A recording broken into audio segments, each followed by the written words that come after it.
रणनीतिक और अग्रणी क्षेत्रों में निर्माण को तेज करना। बायोफार्मा शक्ति मतलब ज्ञान, प्रौद्योगिकी एवं नवाचार के माध्यम से स्वास्थ्य सेवा के लिए रणनीति। भारत का रोग बोझ गैर संक्रामक बीमारियों जैसे कि मधुमेह, कैंसर, ऑटोइम्यून डिसऑर्डर की ओर बढ़ते हुए देखा गया है। किफायती लागत पर गुणवत्ता के साथ दीर्घायु जीवन के लिए जैविक दवाएं महत्वपूर्ण हैं। भारत को एक वैश्विक बायोफार्मा विनिर्माण केंद्र के रूप में विकसित करने के लिए मैं अगले 5 वर्षों में 10,000 करोड़ के परिव्यय के साथ बायोफार्मा शक्ति का प्रस्ताव करती हूँ। इससे जैविक और जैव समृद्ध के घरेलू उत्पादन हेतु परिवेश का निर्माण होगा। इस रणनीति में 3 नए राष्ट्रीय बायो फार्मास्यूटिकल शिक्षा एवं अनुसंधान संस्थानों जिसे NIPER और 7 मौजूदा संस्थानों के उन्नयन के साथ बायोफार्मा केंद्रित नेटवर्क शामिल किया जाएगा। इससे 1000 से अधिक मान्यता प्राप्त इंडिया क्लिनिकल ट्रायल साइटों का एक नेटवर्क तैयार होगा। हम वैश्विक मानकों और अनुमोदन समय सीमा को पूरा करने के लिए एक समर्पित वैज्ञानिक समीक्षा संवर्ग और विशेषज्ञों के माध्यम से केंद्रीय औषधि मानक नियंत्रण संगठन को सुदृढ़ बनाने का प्रस्ताव करते हैं। इंडिया सेमीकंडक्टर मिशन 1.0 ने भारत की सेमीकंडक्टर क्षेत्र की क्षमताओं का विस्तार किया है। इससे आगे बढ़ते हुए हम उपकरण और सामग्रियों के उत्पादन, पूर्ण सुसज्जित भारतीय IP डिजाइन तथा आपूर्ति श्रृंखलाओं को मजबूत करने के लिए ISM 2.0 का शुभारंभ करेंगे। हम औद्योगिक को विकसित करने तथा कुशल जनशक्ति तैयार करने हेतु उद्योग आधारित का भी करेंगे। अप्रैल 2025 में 22,919 करोड़ के परिव्यय के साथ आरंभ की गई इलेक्ट्रॉनिक घटक निर्माण योजना में पहले ही लक्ष्य में दोगुनी निवेश हुआ है। इस तेजी का लाभ उठाने के लिए हम परिव्यय को बढ़ाकर 40,000 करोड़ करने का प्रस्ताव करते हैं।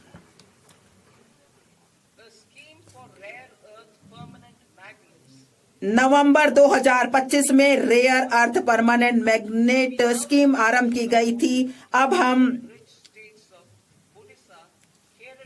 खनन, प्रसंस्करण, अनुसंधान और विनिर्माण को बढ़ावा देने के लिए समर्पित दुर्लभ खनिज कॉरिडोर स्थापित करने हेतु खनिज संपन्न राज्यों ओडिशा, केरल, आंध्र प्रदेश और तमिलनाडु की सहायता करने का प्रस्ताव करते हैं। घरेलू रासायनिक उत्पादन बढ़ाने और निर्यात निर्भरता कम करने के लिए हम क्लस्टर आधारित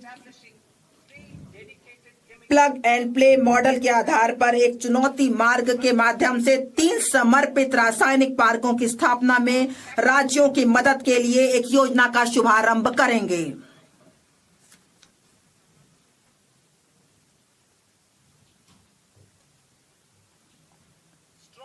मजबूत पूंजीगत वस्तु सामर्थ्य सभी देश क्षेत्रों में उत्पादकता और गुणवत्ता का निर्धारक है। इस क्षमता के निर्माण हेतु मैं निम्नलिखित का प्रस्ताव करती हूँ। CPSE द्वारा डिजिटल रूप में समर्पित ऑटोमेटेड सर्विस ब्यूरो के रूप में 2 स्थानों पर हाईटेक टूल रूम स्थापित किए जाएंगे जो स्थानीय रूप से बड़े पैमाने और कम लागत पर उच्च परिशुद्धता वाले घटकों के डिजाइन, परीक्षण और विनिर्माण करेंगे। 2 उच्च मूल्य और तकनीकी रूप से उन्नत निर्माण एवं अवसंरचना उपकरण CIEE के घरेलू उत्पादन को मजबूत करने हेतु निर्माण एवं अवसंरचना उपकरण समृद्धि के लिए एक योजना आरंभ की जाएगी। ये बहुमंजिला इमारत में लिफ्ट, अग्निशमन उपकरण बड़ी और छोटी से लेकर मेट्रो और ऊंचाई वाले स्थानों पर सड़कों के लिए सुरंग निर्माण संबंधी उपकरण हो सकते हैं। मैं 5 वर्ष की अवधि के लिए 10,000 करोड़ के बजटीय आवंटन के साथ वैश्विक प्रतिस्पर्धा कंटेनर विनिर्माण परिवेश तैयार करने हेतु एक कंटेनर निर्माण योजना का भी प्रस्ताव करती हूँ। श्रम गहन वस्त्र क्षेत्र के लिए मैं 5 उपभागों के साथ एकीकृत कार्यक्रम का प्रस्ताव करती हूँ। 1. रेशम, ऊन और जूट जैसे प्राकृतिक फाइबर, मानव निर्मित फाइबर और नए युग के फाइबरों में आत्मनिर्भरता हेतु राष्ट्रीय फाइबर योजना।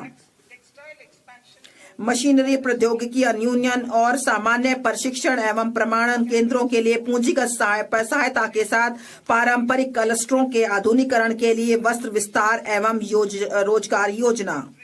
3. मौजूदा योजनाओं को एकीकृत एवं सुदृढ़ करने और बुनकरों एवं कारीगरों के लिए लक्षित सहायता सुनिश्चित करने के लिए राष्ट्रीय हथकरघा एवं हस्तशिल्प कार्यक्रम। वैश्विक रूप से प्रतिस्पर्धी और धारणीय वस्त्र परिधानों को बढ़ावा देने के लिए टैक्स इको पहल। उद्योग जगत और शैक्षणिक संस्थानों के सहयोग से वस्त्र कौशल परिवेश के आधुनिकीकरण और उन्नयन के लिए समर्थ 2.0।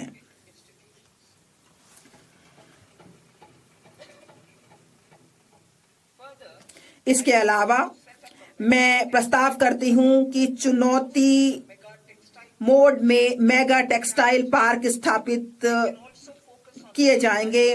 वे तकनीकी टेक्सटाइल के मूल्यवर्धन पर भी ध्यान केंद्रित कर सकते हैं। मैं खादी, हथकरघा और हस्तशिल्प को सुदृढ़ करने के लिए महात्मा गांधी ग्राम स्वराज योजना का शुभारंभ करने का प्रस्ताव करती हूं। इससे वैश्विक बाजार समृद्धता और ब्रांडिंग में सहायता मिलेगी।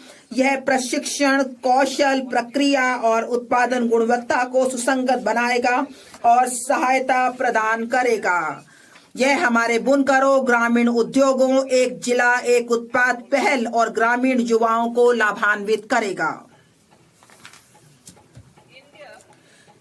भारत में उच्च गुणवत्ता वाले खेलकूद के सस्ते सामानों के लिए एक वैश्विक केंद्र के रूप में उभरने की संभावना मौजूद है। मैं उपकरण डिजाइन एवं सामग्री विज्ञान में विनिर्माण, अनुसंधान और नवाचार को बढ़ावा देने हेतु खेलकूद के सामानों के लिए एक समर्पित पहल का प्रस्ताव करती हूँ। विरासत के औद्योगिक क्लस्टरों का कायाकल्प। मैं अवसंरचना और प्रौद्योगिकी उन्नयन के माध्यम से उनकी लागत, प्रतिस्पर्धात्मकता और दक्षता में सुधार करने के लिए 200 विरासत के औद्योगिक क्लस्टरों को पुनर्जीवित करने के लिए एक योजना शुरू करने का प्रस्ताव करती हूँ। चैंपियंस एसएमई का सृजन और सूक्ष्म उद्यमों को सहायता। एमएसएमई को विकास के एक महत्वपूर्ण इंजन के रूप में मान्यता देते हुए मैं चैंपियंस के रूप में उनके विकास में सहायता के लिए एक त्रिआयामी दृष्टिकोण का प्रस्ताव करती हूँ।